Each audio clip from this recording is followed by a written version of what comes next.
మనము చిన్నపిల్లలకు ఏదైనా వస్తువుని ఇచ్చినప్పుడు వాళ్ళు ప్రతిదీ నోట్లోనే పెట్టుకుంటారు. దీని వెనుక ఉన్నటువంటి ప్రధాన కారణం ఏంటో మనం ఈ వీడియోలో తెలుసుకునే ప్రయత్నం చేద్దాం. Welcome to my YouTube channel. తెలుసుకుందాం, తెలివిని పెంచుకుందాం. ఇలా చిన్నపిల్లలు ఏ వస్తువునైనా నోట్లో పెట్టుకోవడానికి ప్రధానమైన కారణాలు 4 ఉన్నాయి. దాంట్లో మొదటిది, ఈ నోరు అనేది వాళ్ళకు సెన్సార్ లాగా పనిచేస్తుంది. అంటే పెద్దవాళ్ళు వస్తువులను కళ్ళతో, చేతులతో పరిశీలిస్తారు. కానీ 6 నెలల నుంచి 2 సంవత్సరాల మధ్య పిల్లలు ప్రపంచాన్ని తెలుసుకోవడానికి ఈ నోటిని ఒక పరిశోధన సాధనంగా ఉపయోగిస్తారు. ఇదే వాళ్ళ ప్రయోగశాల.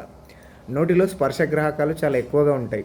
అంటే నోరు, నాలుకలో వేలాది చివరలు ఉంటాయి. అందువల్ల వస్తువు గట్టిగా, మెత్తగా, వేడిగా ఉందా, చల్లగా ఉందా, ఏ ఆకారంలో ఉంది అనేది సులభంగా చిన్నపిల్లలు తెలుసుకుంటారు. ఇది ప్రధానమైన కారణం.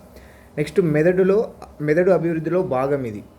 ఈ చిన్నపిల్లల మెదడు అనేది వేగంగా అభివృద్ధి చెందుతున్న సమయం లోపల వస్తువులను నోట్లో పెట్టుకొని అనుభవించడం ద్వారా మెదడు కొత్త సమాచారాన్ని సేకరిస్తుంది. దీన్ని ఓరల్ ఎక్స్ప్లోరేషన్ అంటారు. దీన్ని పుట్టుకతోనే ఉండే ప్రతిచర్య.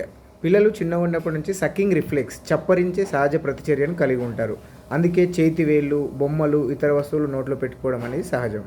ఇలాంటి ఇంట్రెస్టింగ్ విషయాల కోసం ఛానల్ని సబ్స్క్రైబ్ చేసుకోండి. Thank you.